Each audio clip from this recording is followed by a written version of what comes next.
suggested that we go and watch a video called Bystander Apathy, Hartford Incident. And I watched it, and it was interesting, and it brought up a lot of interesting ideas, and we see these kinds of things from time to time as the years go by, and news medias love it because they love to go, you know, aren't we horrible? Happens here in my country as well. It's not just the US, although we do tend to get a few of these things from the US. I had to say my first reaction to the video was, well, yeah, I was kind of waiting for some kind of commentary at the end to see what the person who put the video together, what their opinion of it was.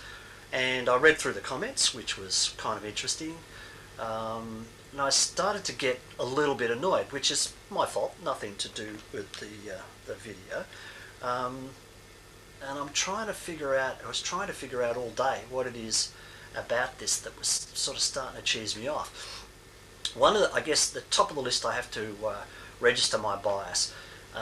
It kind of gets up my nose. It's the way science in general, and psychologists, my apologies, tend to like to shove people into little pigeonholes. It's you kind of got to, I guess, in order to get on with what you're doing, in order to be able to talk in shorthand and be able to converse with other psychologists or whatever. But it still irritates me because I don't mind the fact that it needs to be done. What annoys me is the fact that psychology in general tends to see these little pigeonholes as set in stone or sacrosanct or, you know, whatever, and that starts to get my back up, because as soon as you start to pigeonhole people, you might as well be saying that everybody's sort of stamped in the same way or whatever. Anyway, in the video it actually says, the guy being interviewed, the gentleman being interviewed, says that we might all find ourselves on that bridge and it might happen to any one of us. Well, that's bullshit. And the video itself even says it's bullshit. If you track up a little bit, it talks about that lovely little study that they did with their little university students. And I love the way they do these things with university students. And I've read a lot of interesting studies on a lot of different levels, which are quite interesting. But it says in the video 80% of the people sat there. Now that's not everybody. And when you've got like an 80-20, that means that 20% of people, even with all the other non-verbals of everybody ignoring what was going on, you know, 20% of the people got up and did something about it. Okay, now, so how can you go from 20% of the people got up and did something about it to a statement like, we might all find ourselves on that bridge, making that kind of decision, finding ourselves to be a fuckwit and not going out and helping somebody? So that's the kind of shit that really annoys me. No, we wouldn't all find ourselves on the bridge. I wouldn't. A lot of other people that I know wouldn't, and some of the respondents in the comments said the same thing. You're either the kind of person who is going to take charge, get involved, and do things, and not wait to be told. I talked about that in my comments as well. You either are or you aren't. And unless you're very sick or injured or whatever, you are not going to be one of those people standing on that bridge not doing anything. Okay? It's bullshit. And it's very annoying to hear someone with that, obviously, that level of authority say something like that. Maybe they were saying it for the cameras because they know what news media is like and they love to hear that. You know, oh, it could happen to us in Chicago or whatever. I mean, get over it.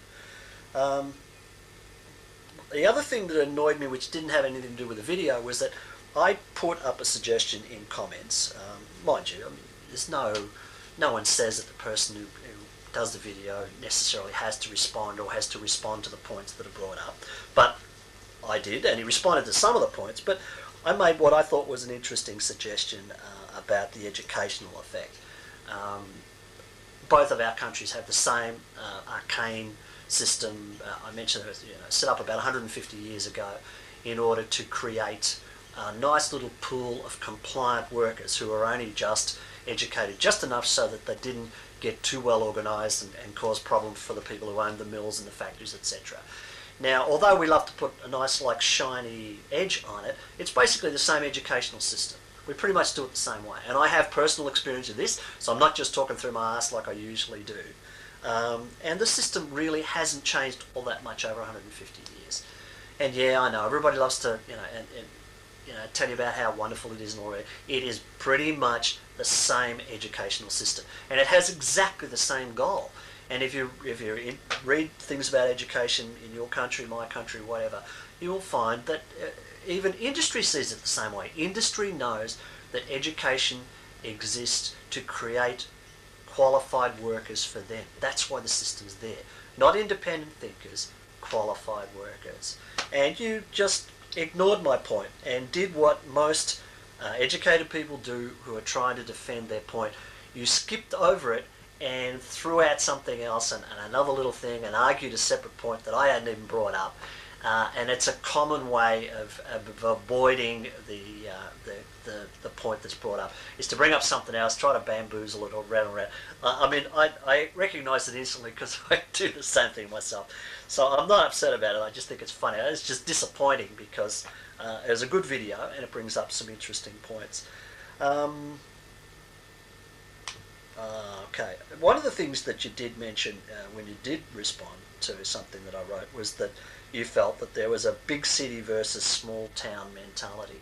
Now, that's probably true. Not going to argue about that, but I'm really interested to know why that is. I've got my theories too, because small towns are educated in the same way that people in big cities are, so I can't claim that my little pet theory covers both of those things. I'd love to know what you think is the alienation factor in big cities. I've got a theory on that too. I think our society with the media set up the way we've got it is, and the things that we choose to believe is that fear tends to play a gigantic role in most people's lives. Everybody to some degree loves to be frightened, that's why there's roller coasters. But we sit in front of the TV and we soak all this crap up, and my mum was exactly the same way. She lived to be well into her 80s and she was just sure that they were coming for her, right up to her 80s. They never got to her. Nothing ever happened to her, but she was sure from watching Channel 9 News that those guys were definitely out there to get her. And as a society, we tend to thrive on this level of fear.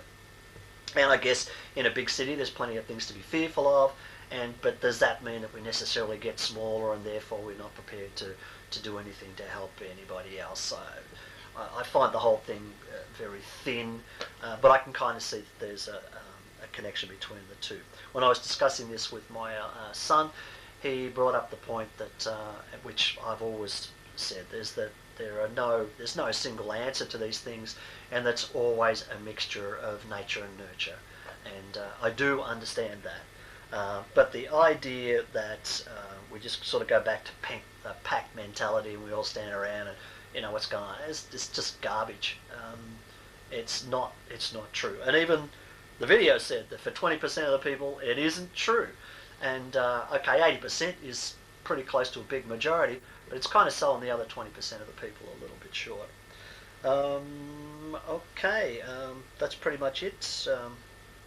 Little disappointed, Sheldon. I wanted to hear more about what you said. You had to say on the video. You had another 2 minutes. You could have, or another minute and a half or something. You could have squeezed your view in on the end as to what you thought was going on there. It's a reasonably important subject, I guess, but yeah, try not to lump us all in the same spot.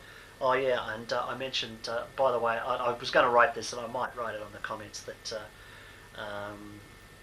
you said that Orwellian didn't have anything to do with the future. Well, I think George might sort of argue with you there.